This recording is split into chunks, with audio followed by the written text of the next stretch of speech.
Wolfchase Toyota Insider on the Memphis Tiger Network. I'm Jeff Private alongside Richard Mulrooney. And Coach, you knew it was going to be a challenging road trip over the weekend going up to St. Louis and then SIU Edwardsville. So let's start it off and talk about St. Louis, who's a perennial top 25, top 10 team at that. And I know they came away with the 3-0 win. Absolutely, yeah. Like you said, it was going to be a challenging schedule. SLU coming first, and they're a quality opponent. I think out of the 4 games we've played, they're probably the most complete team. It was a deserving win on their end, but we were tied at halftime. We went in with a game plan and pretty much fulfilled that, and then I think they made some changes at halftime, and I think they sort of exposed us in a couple of our areas in the second half.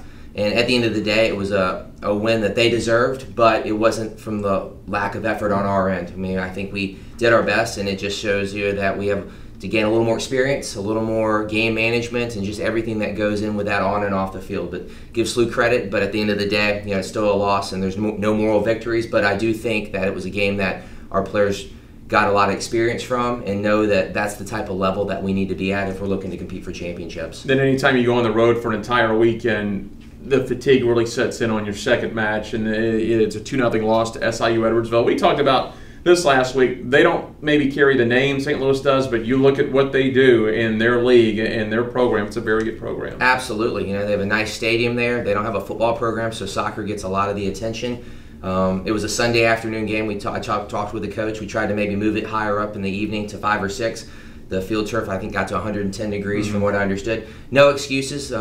The game started out well. We played well, which is the hard part about this. We had opportunities, and again, I think we failed ourselves in the final third with our crosses and shooting, but we created opportunities, and they did too. And then the second half started, and unfortunately, they got the first goal, and we just weren't able to come back from that, trying to push to tie it up, and they got the second one. But again, I thought that was a better performance than the SLU game. We were in it the whole time, but again, it was another loss, and we at some point have to individually and collectively figure out how to pull these games out, whether it be at home or on the road. But give SIUE credit, they're a solid team, and that's the reason why we're setting the schedule up for the fact that I do believe we'll be ready for our first conference game versus UCF. It was your first chance of season to get this team out on the road for an extended period of time. Yeah, and it's always good to get out, just to get away from the comforts of your own apartment or the dorm, to get the guys in the hotel, eat some good food. But at the end of the day, we're going on the road to win these games, and we fell short of that. But the camaraderie continues to be there. This team isn't splitting. There's no sections that are starting to be formed. It's, I can see it on the guys' faces that it hurts to lose, and it should. But I also see that the desire to want to step on the field the next game's there. We're not, we're 0-4. I mean, numbers don't lie, but at the end of the day, I think the guys are getting more hungry, more desire, and learning from our experiences that we will be ready to compete as the season goes on. You only have one match this week. You'll go up to Kentucky on Saturday, and it's a team that maybe some of your upperclassmen still may be a little familiar with. They were together with you when you were in Conference USA. That's right. We didn't play them last year. We played them in the spring before that at Lipscomb, and ended up, I think we lost that game 1-0.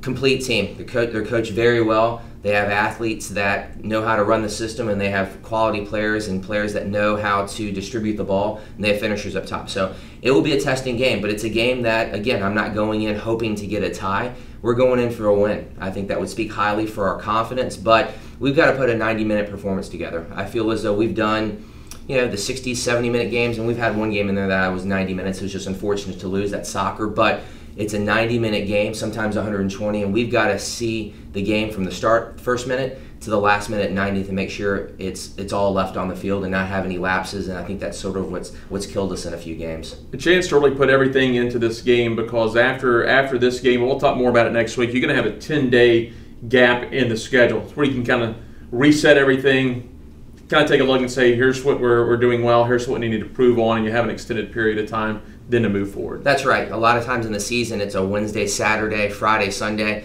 You have your mandatory day off. You don't have a lot of time to practice or to recover. Well, we get that after this game. And this week, actually, we have a full week. It's only the one game, so we can leave it all on the line. And then leading into the Louisville game, we'll have 10 days. So we can recover, we can stay fit, we can work on things that we don't necessarily have time to work on. So I see it as a plus. Obviously, you want to play as many games as possible, but I think where we're at right now, it's sort of a blessing in disguise that we get some time on the practice field and start, like you said, working on some stuff that hasn't worked out, or giving opportunities to guys that maybe wouldn't be getting it. All right, Coach, sounds good. Best of luck this weekend. Thank you. Head Coach Richard Mulrooney, I'm Jeff Brightwell for the Wolfchase Toyota Insider on the Memphis Tiger Network.